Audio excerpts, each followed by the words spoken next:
2 semaines après la manifestation du personnel et des usagers de l'hôpital de Dourdan afin de tenir la réouverture de leur maternité, celle-ci n'a toujours pas repris son activité. C'est catastrophique. D'abord parce que si vous voulez, ici, Dourdan, on est en banlieue parisienne, c'est vrai, mais c'est une ville de province, Dourdan. C'est une ville de province avec ses lycées, ses collèges, sa poste, son hôpital, sa maison de retraite, etc. etc.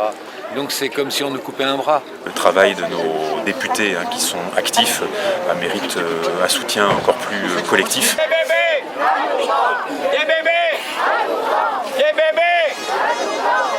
C'est pour cela que, samedi 14 décembre, les anciennes et nouvelles patientes de la maternité de Dourdan sont venues afin d'exprimer leur mécontentement.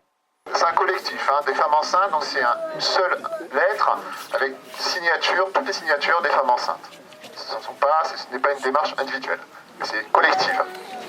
Monsieur le directeur, femmes actuellement enceintes, nous adoptons à Dourdan et ses environs.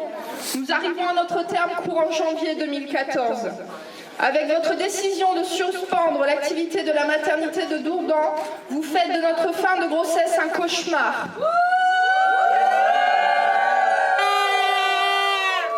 Nos premiers enfants sont nés à la maternité de Dourdan, dans les meilleures conditions. Nous ne pouvons que complimenter le service, proximité, humanité, compétence, professionnalisme.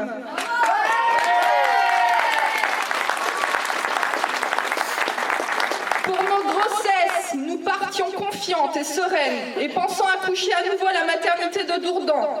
Ce 18 octobre 2013, nous apprenons par voie de presse des choses honteuses, des choses mensongères. Vous calomniez notre maternité de Dourdan. Vous avez demandé que certains points de dysfonctionnement soient corrigés. C'était vos conditions pour que la maternité de Dourdan rouvre. Tous ces points ont été corrigés et vous ne tenez pas votre promesse. Vous n'avez pas autorisé la réouverture de la maternité de Dourdan. Nos bébés vont bientôt naître, ce sera l'hiver. Il y aura probablement de la neige ou du verglas. Dourdan, nous vous l'apprenons, est situé dans une cuvette. Pour en sortir, il nous faut obligatoirement franchir des côtes sinueuses. Et tous les Dourdanais le savent. À Dourdan, quand il neige, il est quasiment impossible de sortir de la cuvette. Comment alors rejoindre les maternités d'Étampes, d'Arpajon ou de Rambouillet? Nous avons peur, monsieur Evin. Nous avons peur d'accoucher chez nous, dans notre voiture, en chemin. Nous avons peur de rencontrer des difficultés. Nous avons peur que ça se passe mal, que ça finisse mal. Nous avons peur pour nos bébés, nous avons peur pour nous. On entend parfois des choses similaires. Des femmes enceintes qui, éloignées de leur maternité, accouchent en catastrophe, meurent ou perdent leur bébé. Nous avons peur, monsieur Evin. Vous nous faites peur, monsieur Evin. Mais sachez, monsieur Evin, que vous êtes le seul responsable de cette situation. Sachez, monsieur Evin, que si à cause de vous, nous devions rencontrer des difficultés, si nos accouchements devaient mal se passer, si nos bébés devaient en souffrir, nous vous en tiendrions pour seul responsable et nous vous traduirions devant les tribunaux compétents. Nous irions jusqu'au bout de nos démarches judiciaires. Les femmes enceintes sont des femmes fragilisées mais volontaires, motivées par un instinct de survie pour elles et leurs bébés. Elles ne se résigneront pas à l'inacceptable. Monsieur Evin, ouvrez la maternité de Dourdan, nous vous le demandons.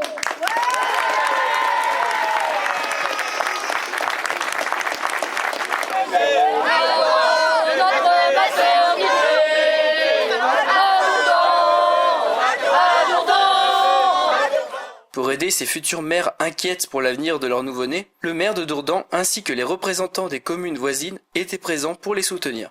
Je viens défendre l'hôpital public, déjà d'une, et puis ça va changer pour notre commune qu'on sera obligé d'aller jusqu'à Arpajon, voire Corbeil ou Évry. S'il y a des personnes qui sont en grande difficulté, je crains aussi pour la vie des personnes qui seront transportées. Voilà, on est quand même tout près d'un hôpital. Ce qui nous importe aujourd'hui, la menace de fermeture définitive de la maternité de Dourdan. Parce qu'en fait, aujourd'hui, on est réunis, non pas pour la fermeture provisoire, mais pour ce qui se cache derrière, la volonté de l'ARS, la volonté financière de l'ARS de couper le coup à la maternité. Et quand j'ai dit à la maternité, il faut bien voir que derrière se profile la fermeture de l'hôpital, en fait. hein. C'est l'arbre qui cache la forêt, la maternité. Plus de maternité, plus d'hôpital. Ça, c'est la volonté de l'ARS, malheureusement. Donc on est là pour la combattre. Juste un commencement, potentiellement, de la part de l'ARS. Ce n'est pas une finalité en soi, entre guillemets, simplement la maternité. On voit que ça ne tient pas, c'est plus large. Les bébés à Dourdan! Les bébés à Dourdan! Les bébés à Dourdan! Malheureusement, c'est une nouvelle manifestation. Il ne devrait pas y avoir de manifestation parce que la maternité devrait être ouverte. M. Evin s'y est engagé à partir du moment où toutes les préconisations qu'il avait présentées seraient satisfaites. C'est le cas et elle n'est toujours pas ouverte. Donc M. Evin nous a menti et continue à nous mentir. C'est inacceptable. La maternité aujourd'hui est totalement sécurisée. D'ailleurs, la raison pour laquelle les femmes qui sont enceintes et qui doivent accoucher au mois de janvier protestent très vivement parce qu'elles veulent accoucher à Dourdan. Où vont aller les gens? À Évry? Parce qu'en fait, on veut tous nous envoyer à Évry. Hein, parce qu'on va commencer par Dourdan, puis après on fera Étampes. Et à Étampes, on fera Arpajon. Et tout ça au profit du grand hôpital sud-francilien d'Évry. C'est pas possible, c'est pas acceptable. Les bébés à Dourdan! Les bébés à Dourdan! Il peut y avoir de la neige, du verglas, il y en a pas mal aujourd'hui en France. Quand il y a de la neige et du verglas, on ne peut pas aller à Rambouillet, on ne peut pas aller à Étampes. Vous avez vu les côtes, hein? La côte de l'Ifard, col de 4e catégorie pour le Tour de France. Donc voilà la situation. S'il arrive un pépin, M. Evin en sera responsable.